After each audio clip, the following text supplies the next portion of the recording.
Hi everyone, and welcome to Creative Chelsea. Today I'm excited to be sharing with you a one-layer card and some tips and great techniques that can give your cards some pizzazz when you're trying to keep things simple. I made this video as part of the Global Stampin Video Hop. There are some great one-layer card ideas being shared this month, so make sure to keep hopping around to see all the ideas by clicking on the link to the next video in the description below. If you are new to my channel and would like to subscribe, click on the link in the bottom right corner. The first tip I'm going to give for one-layer cards is to keep things simple. I'm going to be using just one stamp set, and I chose the Artistically Inked stamp set. What I love about this is that it includes both great images and greetings, and so I don't need to do or go to any other product for my stamping. The other thing is that I liked that all of these images can be used together, and if they overlap, then they're not going to look weird or misplaced. And that is my second tip. Because we're not going to be creating layers with paper, we're going to be creating layers with ink and stamps and images. And so tip number 2 is to pick a color palette that is simple. And so what I wanted today was I wanted to use these floral images to create kind of an autumn flower card. So the colors I'm sticking with are yellow, and then an orangey red, and then some greens. And you've noticed probably that I have 2 of each color, and that's because we're also going to create layers within our color. So because we are going to be getting layers through our images and colors, we're also going to get a layer through our technique. And the technique I'm going to share with you is a masking technique. So I've grabbed my Stampin' Up masking paper, which is right here, and I've folded my card base in half. And I'm going to go ahead and cut a piece of masking paper that is just a little larger than the height of my greeting. So this is the greeting from the stamp set that I'm using, and it is just about 1 inch. So that's how much of this paper I'm going to cut off.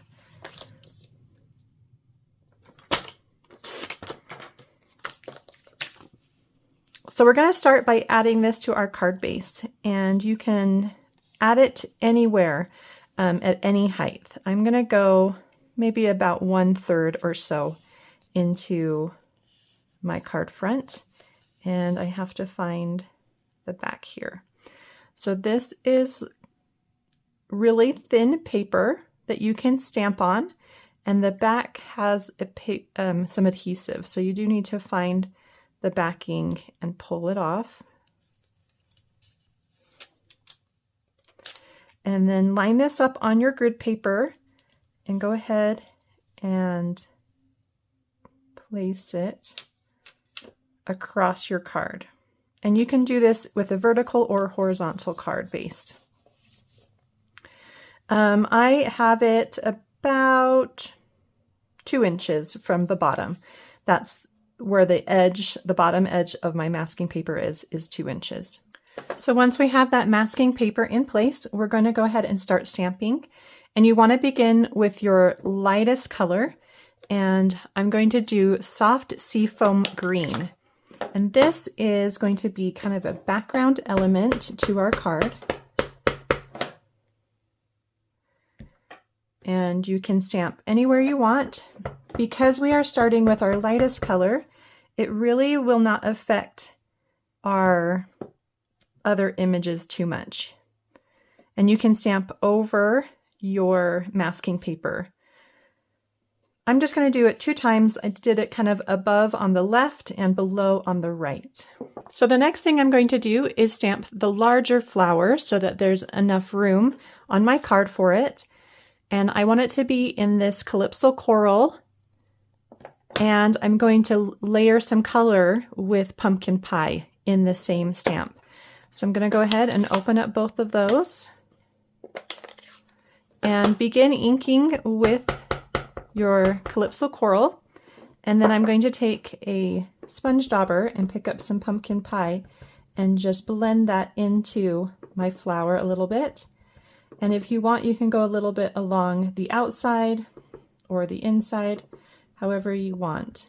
And once that's done, you're going to go ahead and stamp that in the bottom right corner. And you're going to end up with something like this. There is some color changes happening. We've got a little bit of orange in the center and then that darker red along the outside. You can see that we have a little bit of a halo effect happening here where the masking paper hits the image. And so you're going to experience that sometimes, but I have a trick for you to kind of hide some of that as well. The next flower I'm going to stamp is the medium size flower, and I'm going to do that in yellow. I have Daffodil Delight and Crushed Curry. For this one, I'm going to start with the lighter color, and I think I'm going to stamp this twice. And then I'm going to do the same thing with the Crushed Curry and add it to the center of that flower. And for this one, I'm going to stamp it, I think I'm going to go up here in this right side, top right side area. And then I'm going to repeat Daffodil Delight first, and then a little Crushed Curry in the center. Just try to darken it up a little bit. And maybe I'll do that other one here. And if you need to layer the flowers, you can. So you can see here I'm layering over them. And that's why we've chosen a color palette that if we had to overlap colors, it's going to look fine. So there are two different leaf shapes in this stamp set, and I'm going to stamp them in Old Olive. And I'm not going to do any blending on these because we've already used our lighter green for that background. And so we're just going to ink and stamp.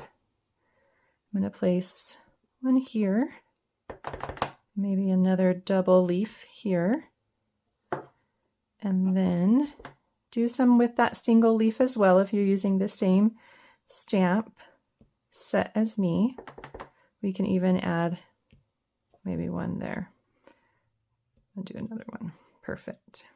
So for my greeting, I wanted something a little darker so it stands out. So I'm going to use Early Espresso, but I also thought it might be nice to do a couple dots. So there's this little random dot stamp here.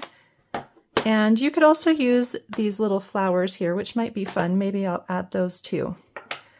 Maybe we'll do those in pumpkin pie. It's nice to be able to be flexible and add more or less images as you want them. This pumpkin pie will kind of pull out some of the orange in that flower. So I'm going to go ahead, maybe stamp one there, maybe over here. Let's do one more. Well, that would be a little bit. Let's add it here. Okay, so now we have this beautiful card. And even though it's only on one layer of cardstock, it has lots of layers, lots of textures and colors, some really great techniques.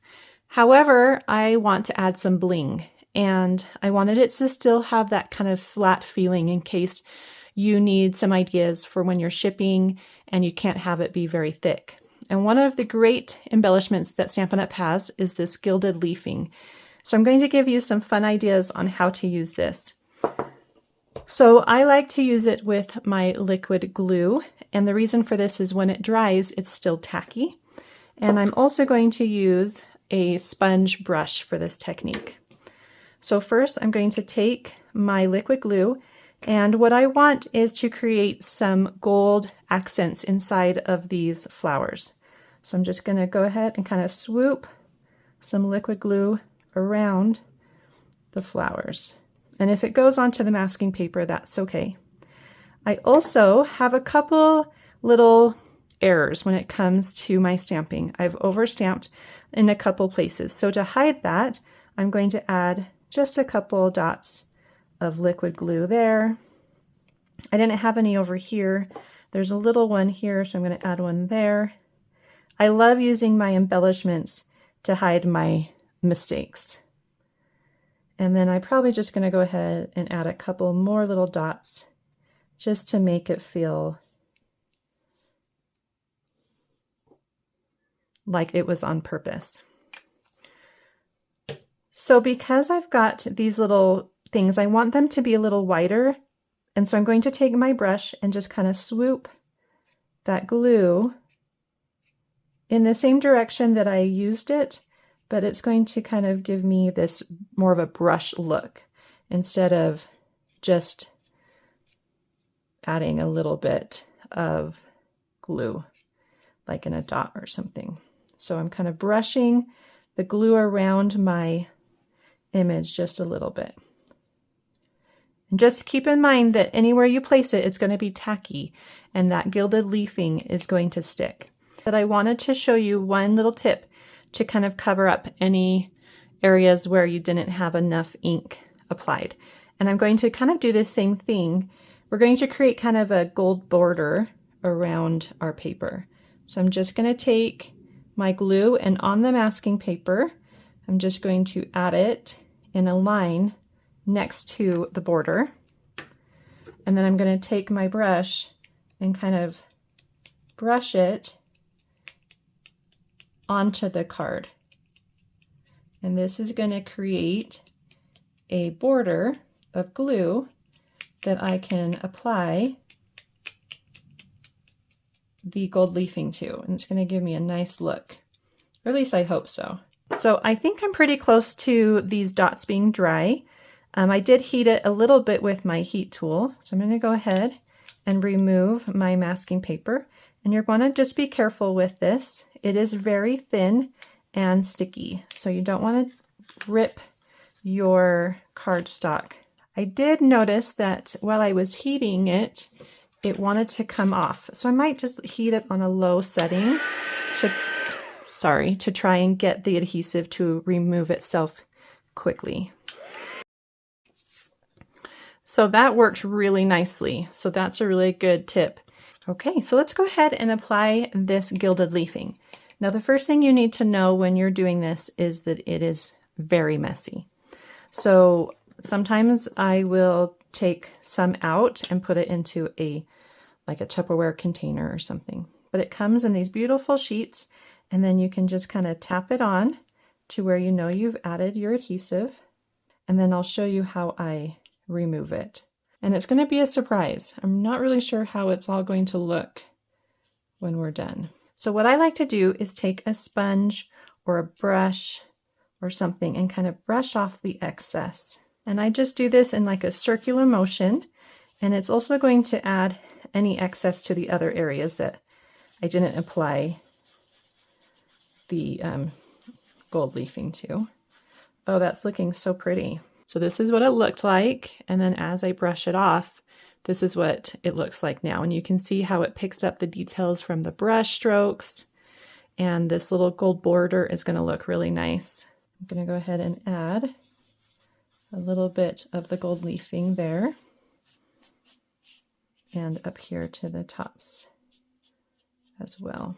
Okay, and once you brush all of the excess off, you're going to have this really beautiful one-layer card. All right, so now that we have those images ready, we can add our greeting, and I'm going to use early espresso so that my greeting pops. And I am going to stamp it right in the middle, or at least I hope it's in the middle, and I also hope it's straight. There we go, that looks pretty good. And remember I mentioned I was going to add a couple little dots, so I'm going to do that too with a little bit of that early espresso, just in a couple spots. There we go. My card is all done. So before I say goodbye, I do want to show you two other variations that have similar techniques that will give you that fun one-layer look. So the first one uses the same masking technique, but I used, instead of a strip of my masking paper, I punched out a circle. And this circle is about 1.5 inches. It fits perfectly with the Best Wishes greeting that's from that same stamp set. And same technique. Don't need to do anything different. You just put the circle on instead of the strip. I also did not do the edging because I had a pretty crisp edge to my mask. And so I didn't need to cover it up. So you can kind of see how that looks. And then my last card that I want to share has the same techniques. It's a 1-layer card, but I did add a punched greeting and pop that up with dimensionals in case you do want to add just a simple layer to your card. But it has all of the same techniques that I shared as well. Well, I hope you enjoyed watching me create this fun 1-layer card today. If you're interested in getting written instructions or seeing close-up images on how I created this card, you can visit my blog, creativechelsea.com. Thanks so much for watching. Have a creative day. Bye.